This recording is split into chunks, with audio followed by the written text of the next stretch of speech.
मोहब्बत के मज़े अपनी जगह हैं, लेकिन किताबें ही हैं जो आपको मुकाम तक पहुँचाती हैं। नमस्कार, मेरा नाम अभिषेक है और हम देखेंगे आने वाले एनटीपीसी एग्ज़ाम या और जो भी आपके एग्ज़ाम्स हैं, उनके लिए करंट अफ़ेयर की सीरीज़ को, जो आज अक्टूबर महीने की सीरीज़ को मैं ले रहा हूँ, जहाँ पे मैं आपको पूरे करंट अफ़ेयर कराऊँगा अक्टूबर माह के, जो आपके एग्ज़ाम पर्सपेक्टिव से काफ़ी इम्पोर्टेंट होगा।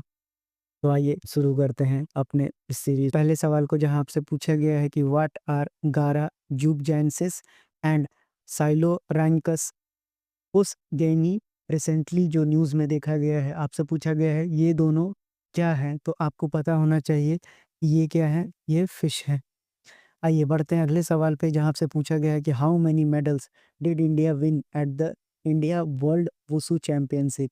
तो आपसे पूछा गया है कि इंडिया ने कितने मेडल जीते हैं जूनियर वर्ल्ड वुसु चैंपियनशिप। तो आपको पता होना चाहिए कि यह जो संस्करण है, ये 9th एडिशन आपका हो रहा है, जहाँ पर कि भारत ने 2 गोल्ड जीता है, वहीं 1 सिल्वर जीता है और 4 ब्रॉन्ज जीता है।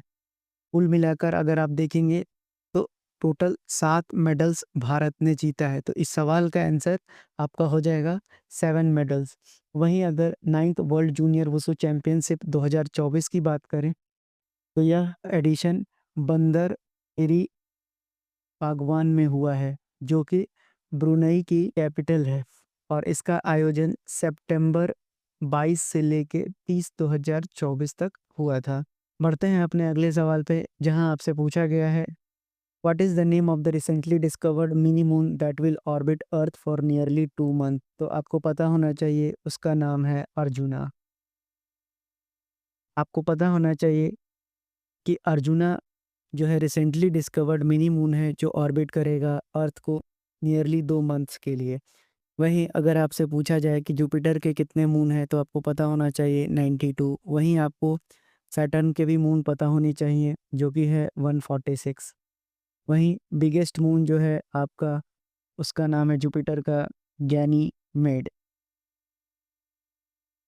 बढ़ते हैं अगले सवाल पे, जहां आपसे पूछा गया है कि who received the Kailash Krishnamurthy national award for the research work on gummy stem blight in the bottle gourd. तो आपको पता होना चाहिए इस सवाल का उत्तर है धनंजय एमबी। उनका नाम है धनंजय एमबी। बढ़ते हैं अगले सवाल पे, आपसे पूछा गया है कि सांग यांग ग्यात्सो पीक रिसेंटली न्यूज़ में था, यह कहाँ पर है। तो आपको पता होना चाहिए यह भारत के अरुणाचल प्रदेश में है, अरुणाचल प्रदेश में है। वहीं आपको पता होना चाहिए कि अरुणाचल प्रदेश की कैपिटल है ईटानगर। वहीं यहाँ के सीएम का नाम है पेमा खांडू और गवर्नर का नाम है आपका कैवल्य त्रिवेल्लम, कैवल्य त्रिविलेरम। आपको पता होना चाहिए कि अरुणाचल प्रदेश का स्टेट बर्ड है हॉर्नबिल। वहीं इसकी बॉर्डर लगती है आपको असम और नागालैंड से। वहीं अगर इसकी इंटरनेशनल बॉर्डर की अगर हम बात करें, तो इंटरनेशनल बॉर्डर आपका लगता है, इंटरनेशनल बॉर्डर आपका लगता है भूटान और म्यांमार से। आप यहाँ पर चाइना को कंसीडर नहीं करेंगे क्योंकि वो डिस्प्यूटेड एरिया है। चलिए बढ़ते हैं अगले सवाल पे, जहाँ आपसे पूछा गया है कि कौन सा इंस्टीट्यूशन ने रिलीज़ किया है report future pandemic preparedness and emergency response a frame for action. तो इसका सही जवाब है नीति आयोग। आइए जानते हैं नीति आयोग के बारे में। नीति आयोग एक कॉन्स्टिट्यूशनल बॉडी नहीं है, बल्कि एक एग्जीक्यूटिव बॉडी है, जो आपसे कई बार एग्जाम्स में पूछा गया है। वहीं नीति आयोग की स्थापना हुई थी 1 जनवरी 2015 को। इसके जो हेड होते हैं वो हमारे देश के प्रधानमंत्री होते हैं। वहीं इसने प्लानिंग कमीशन को हटाकर नीति आयोग का जगह लिया था, प्लानिंग कमिश्नर। प्लानिंग कमीशन एक कॉन्स्टिट्यूशनल बॉडी थी। वहीं इसका मोटो है कोऑपरेटिव फेडरलिज्म, कोऑपरेटिव फेडरलिज्म। वहीं इसका मोटो है, सॉरी, वहीं इसके काम करने का तरीका है मैक्सिमम गवर्नेंस, मिनिमम गवर्नमेंट। वहीं ये बॉटम अप अप्रोच पे काम करता है, बॉटम अप अप्रोच पे ये काम करता है। वहीं अभी इसके सीईओ का नाम है V R Subramaniam, V R Subramaniam. चलिए बढ़ते हैं अपने अगले प्रश्न पे, जहां आपसे पूछा जा रहा है कि the prime minister of India inaugurated Banjara विरासत म्यूजियम किस स्टेट में। तो आपको पता होना चाहिए कि बंजारा विरासत म्यूजियम जो है कर्नाटका में इनॉग्रेट किया है, कर्नाटका में इनॉग्रेट किया है। आपको पता होना चाहिए कर्नाटका का कैपिटल है बेंगलुरु।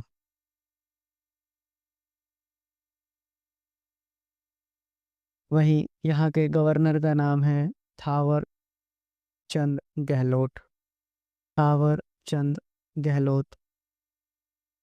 वहीं अगर यहाँ के सीएम की बात की जाए तो सिद्धारमैया, सिद्धारमैया। बढ़ते हैं अपने अगले सवाल पे, जहाँ आपसे पूछा जा रहा है which state recently launched a new governance model called the को डिस्ट्रिक्ट इनिशिएटिव। तो आपको पता होना चाहिए को डिस्ट्रिक्ट इनिशिएटिव को नागालैंड द्वारा चालू किया गया है। वहीं नागालैंड की अगर आप कैपिटल देखेंगे तो नागालैंड की कैपिटल है कोहिमा। यहाँ के गवर्नर हैं ला गणेशन। वहीं यहाँ के सीएम हैं निफ्यू रियो। यहाँ पर बॉर्डरिंग स्टेट है आपका, 3 स्टेट लगता है, जिसमें से कि पहला है अरुणाचल प्रदेश, वहीं दूसरा है आपका मणिपुर और तीसरा है असम।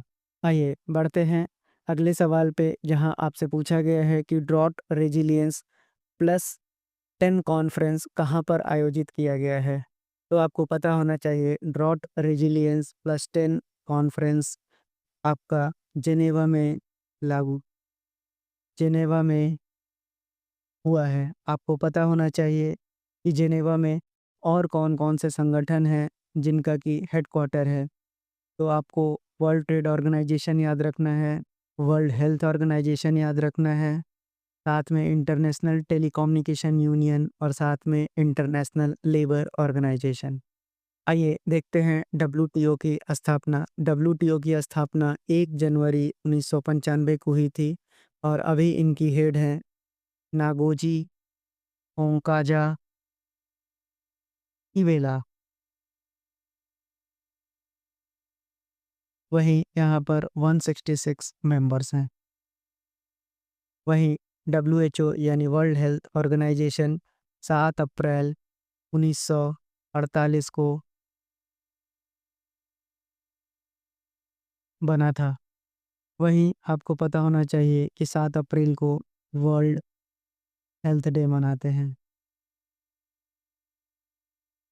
वहीं इनके हेड का नाम है doctor Tedros Adhanom. International Telecommunication Union की स्थापना हुई थी 17 मई 1865 और वहीं आईएलओ का 1999 में स्थापना हुआ था।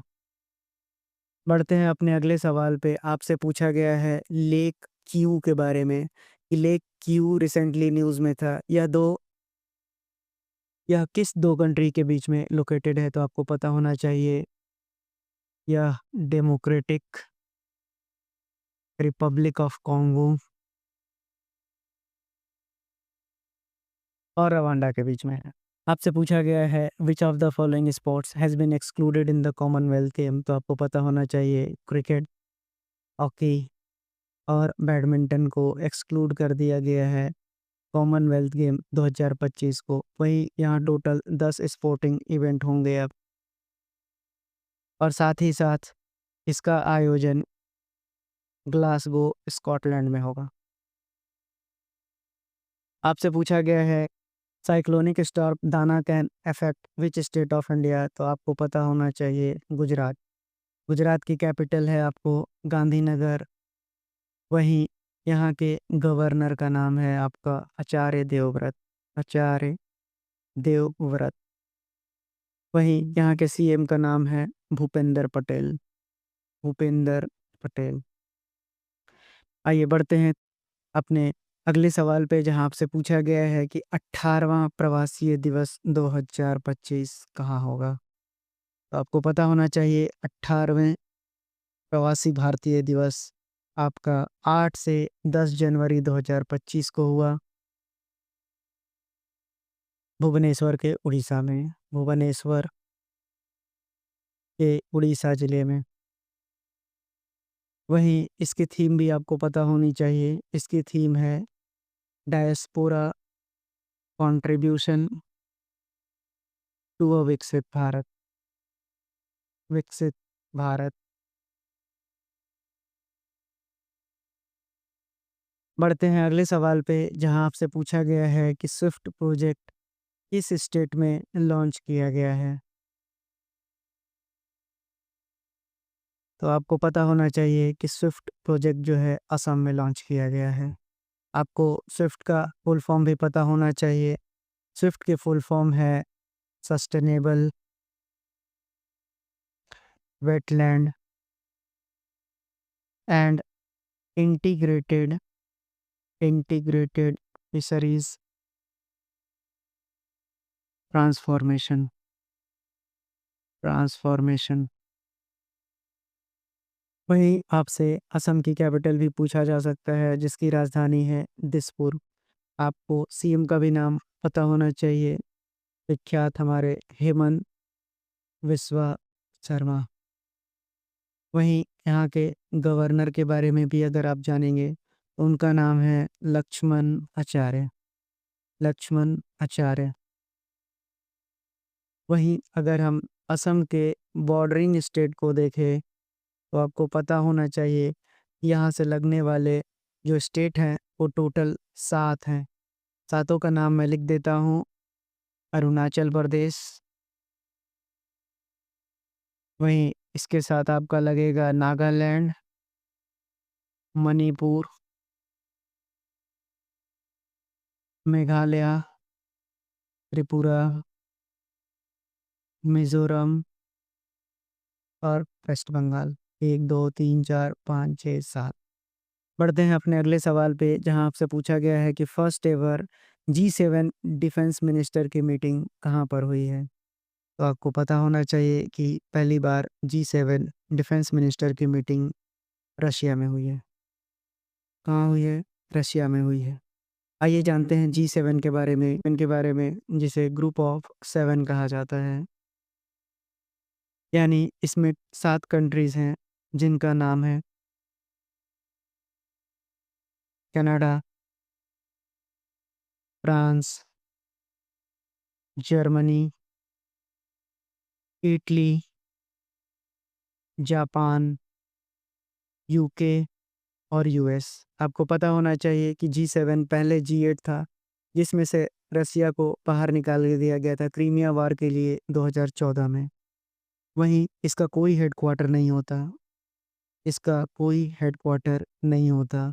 वहीं इसकी स्थापना 15 नवंबर 1975 को हुआ था। सॉरी, मैंने ये रसिया लिख दिया। यहाँ आपको नेपल्स इटली करना है। ये है नेपल्स के इटली में हुआ है। जहाँ पे आपसे पूछा गया है कि 16वां ब्रिक्स समिट 2024 कहाँ ऑर्गेनाइज किया गया है या किस कंट्री के द्वारा ऑर्गेनाइज किया जाया गया है। आपको पता होना चाहिए कजान रशिया। कहाँ पर? कजान रशिया पर। बढ़ते हैं अपने अगले सवाल पे, जहाँ पर आपसे पूछा गया है कि how many gold medal has India won in the 17th Asian cross country championship. तो आपको पता होना चाहिए कि 17th एशियन क्रॉस चैंपियनशिप आपको हांगकांग में ऑर्गेनाइज किया गया है। वहीं आपको इंडिया ने 7 गोल्ड मेडल जीता है। 7 गोल्ड मेडल। चलते हैं अगले सवाल पे, जहाँ पर आपसे पूछा गया है कि which state has become the first state to implement Dalit sub quota. तो आपको पता होना चाहिए दलित सब कोटा हरियाणा द्वारा किया गया है। हरियाणा। बढ़ते हैं अगले सवाल पर, जहाँ आपसे पूछा गया है उड़ान स्कीम को कितने साल के लिए एक्सटेंड कर दिया गया है। तो उड़ान स्कीम को 10 साल के लिए एक्सटेंड किया गया है। वहीं उड़ान स्कीम का फुल फॉर्म है उड़े देश का आम नागरिक,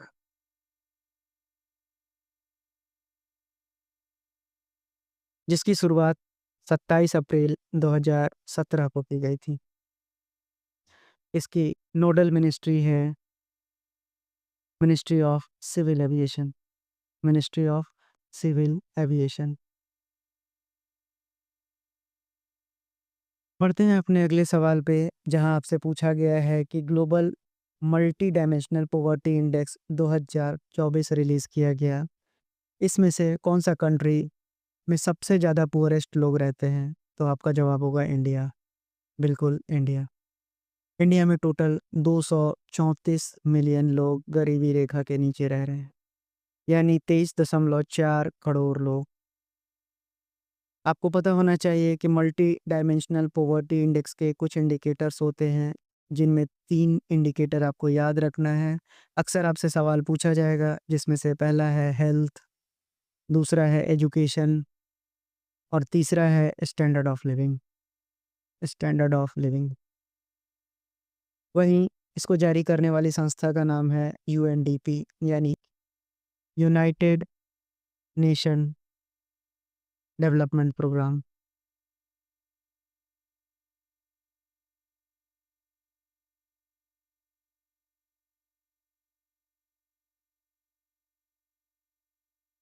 यूएनडीपी की स्थापना 22 नवंबर 1965 को हुई थी और इसका हेडक्वार्टर है आपका न्यूयॉर्क में।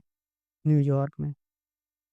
वहीं इंडिया का मल्टी डायमेंशनल पॉवर्टी इंडेक्स में टोटल रैंक देखें तो 143 में से इनका 126वां स्थान है। वहीं इंडिया में जारी करने वाली संस्था का नाम है नीति आयोग, जो 2021 से ग्लोबल यानी मल्टी डायमेंशनल पॉवर्टी इंडेक्स जारी कर रहा है। बढ़ते हैं अपने अगले सवाल पे, जहां आपसे पूछा गया है कि which languages were recently granted classical language status by the Indian union cabinet in October 2024।